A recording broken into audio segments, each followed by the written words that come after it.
புதுச்சேரியின் இயற்கை அதிசயங்களில் ஒன்றாக விளங்கும் ஊசுட்டேரி ஏரி தற்போது பறவைகளின் வருகை குறைவால் கவலைக்குரிய நிலையில் உள்ளது. ஊசுடு ஏரி என்று அழைக்கப்படும் இந்த ஏரி தமிழ்நாடு எல்லை பகுதிகளில் இருந்து வரும் நீர் தேங்கி நிற்கும் பரந்த ஈரநில பகுதியாகும்.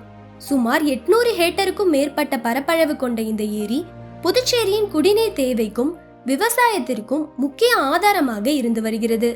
மே மாத கடும் கோடை காலத்திலும் இங்கு வீசும் குளிர்ந்த காற்று, இயற்கையின் அமைதி மற்றும் பறவைகளின் இனிய குரல்கள் ஆகியவை சுற்றுலா பயணிகளை வெகுவாக கவர்கின்றன.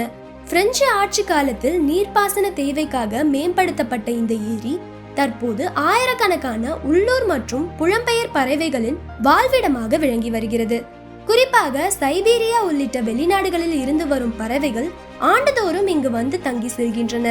ஆனால் கடந்த சில ஆண்டுகளாக பறவைகளின் வருகை கணிசமாக குறைந்துள்ளதாக இயற்கை ஆர்வலர்கள் தெரிவிக்கின்றனர். இதற்கு முக்கிய காரணமாக கடந்த ஒரு வாரமாக புதுச்சேரியில் நிலவி வரும் கடும் வெயில் தாக்கம் என கூறப்படுகிறது. மேலும் பறவைகள் தங்கி ஓய்வெடுக்க தேவையான அடர்ந்த மரங்கள் போதுமான அளவில் இல்லாததும் முக்கிய காரணமாக பார்க்கப்படுகிறது.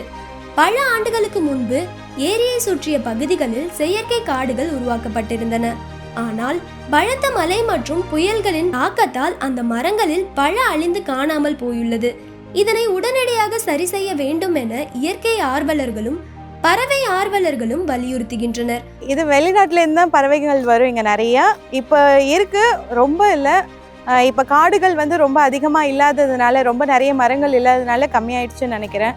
ஸோ அதுக்கு எதாவது ஸ்டெப் எடுத்தால் நல்லாயிருக்கும். நாங்கள் லாஸ்ட் இயர் நிறைய பார்க்குற மாதிரி இருந்துச்சு. அப்போ தண்ணி லெவல் கம்மியாக இருந்தது, அதனால நாங்கள் நிறைய பார்த்தோம். இப்போ தண்ணி லெவல் நிறைய இருக்கிறதுனால பேர்ட்ஸும் கொஞ்சம் கம்மியாக இருக்கிற மாதிரி தெரியுது. பறவைங்களாம் இங்கே வெளிநாட்டிலலாம் வரும் சொல்கிறாங்க அப்படின்னு பார்க்கலான்னு வந்தோம். ஆனால் மெயின் ரீசன் இந்த ஹீட்லாம் இருக்கிறதுனால நடுவில் இருக்கிற இந்த மவுண்டெயின் மாதிரி தான் பண்ணியிருந்தாங்க. அது எல்லாமே மறைஞ்சிருச்சு.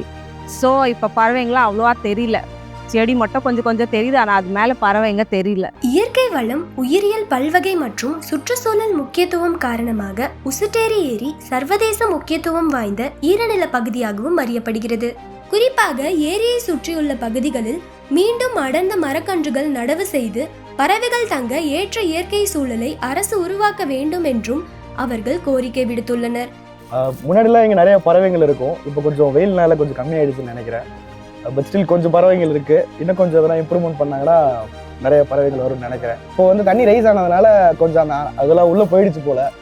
ஸோ அதை இன்னும் கொஞ்சம் எதனா பண்ணோன்னா பெட்டராக இருக்கும்னு தோணுது. பறவைகள் கம்மியாக இருக்கிறது கைண்ட் ஆஃப் டிசப்பாயின்மெண்ட் தான் லைட்டாக. ஸோ இன்னும் கொஞ்சம் எதனா பண்ணால் பறவைகள் நிறைய வரும்.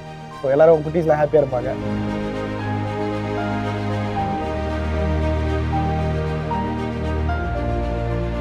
எஸ்எஸ் நியூஸ் டிஜிட்டல் செய்திகளுக்காக ஒளிப்பதிவாளர் ராஜஜகனுடன் செய்தியாளர் சந்திரன் மற்றும் கார்த்திகேயன் ஹர்ஷபிரதா.